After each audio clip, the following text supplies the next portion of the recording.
25 नवंबर को यहाँ पे चुनाव होंगे। राजस्थान में चुनावों की तारीख बदली है, पहले 23 नवंबर की घोषणा की गई थी राजस्थान में, अब 25 को होंगे। 23 को शादियों की वजह से बदली है। और आपको बता दें, पीपी चौधरी लोकसभा के सदस्य हैं, बीजेपी के सांसद हैं, वो हमारे साथ जुड़ गए हैं, उनसे ही बात करते हैं। बहुत बहुत धन्यवाद जुड़ने के लिए पीपी चौधरी जी। आपने आवेदन किया कि ये तारीख बदली जाए, शादियों की बात की, मगर इतनी चुनाव की तारीख ही बदलने की क्या नौबत आ गई? देखिए, ऐसा है कि मैं जब 9 तारीख को इसकी घोषणा हुई, 9 और 10 को मैं मेरे क्षेत्र में था, मैं जहां पर भी गया वहां पर हर नागरिक ये मुझे जो मिला, उन्होंने कहा साहब उस दिन हम मतदान नहीं कर पाएंगे, क्योंकि वहां देव उठनी एकादशी जो बहुत महत्वपूर्ण हिंदुओं में जो पर्व होता है, वो अपने कई नदियों पे, कई तालाब पे नहाने जाते हैं, बाहर जाते हैं, धार्मिक स्थलों पे जाते हैं, तो उस दिन वो वहां पर घर पे नहीं रहते हैं, तो उनका मानना था कि हम मतदान नहीं कर सकेंगे। तो जहां पर भी गया मैं 9 और 10 तारीख लगातार मेरे पास रिप्रेजेंटेशन आए, लोग बाग आए मिलने के लिए, और बहुत आग्रह किया कि आप चुनाव आयोग को चिट्ठी लिखिए और उनको तारीख बदलने का कहिए। और उसके साथ साथ आप देखेंगे कि अबूझ सावे हैं जो 23 नवंबर को अगर देखा जाए तो अजूब सावे हैं, और उसमें करीब 50 से 60 हजार शादियां जो राजस्थान में होने वाली है। अब आप देखिए 50 से 60 हजार शादियों में लगभग आप 30 से 50 लाख लोग जो हैं उसमें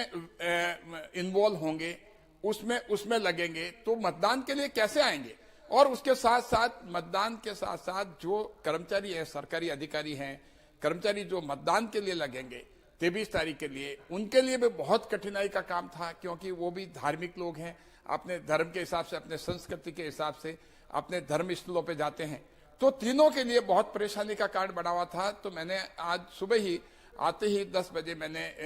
मीडिया में भी सबसे पहले मैंने खबर दी कि भाई मैंने ये चिट्ठी भेजी, और मैंने मेल किया मुख्य चुनाव आयुक्त को। मैंने कहा कि ये परेशानियां हैं, इस परेशानियों को देखते हुए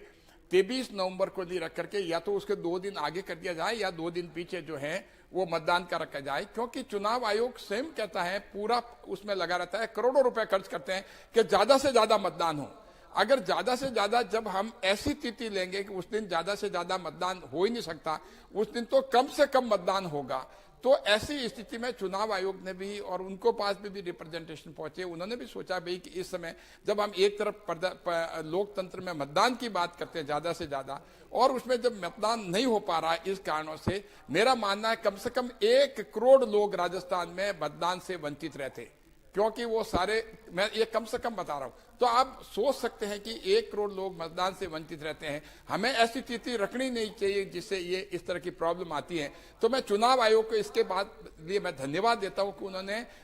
मेरी मेल जाने के बाद में 4 घंटे के अंदर अंदर उन्होंने एक्शन लिया। मैं पूरा मीडिया को, चाहे इलेक्ट्रॉनिक्स मीडिया हो चाहे सोशल मीडिया हो, उसको भी मैं धन्यवाद देता हूं कि सुबह 12 बजे से ही लगातार मीडिया में जो है आप लोगों ने ये बात चलाई, और चुनाव आयोग को वास्तव में रियलाइज किया कि भाई जनहित में हमें ये काम करना, लोकतंत्र के हित में काम करना। उसमें इन्होंने मतदान की तिथि जो है 23 नवंबर की बजाय 25 नवंबर को रखी, जो पूरे के पूरे लोकतंत्र के हित में है, आम जन के हित में है, जिससे कि सारे लोग जो मतदान जो है वो मतदान कर सकेंगे, नहीं तो मतदान से ये लोग वंचित रह जाते हैं।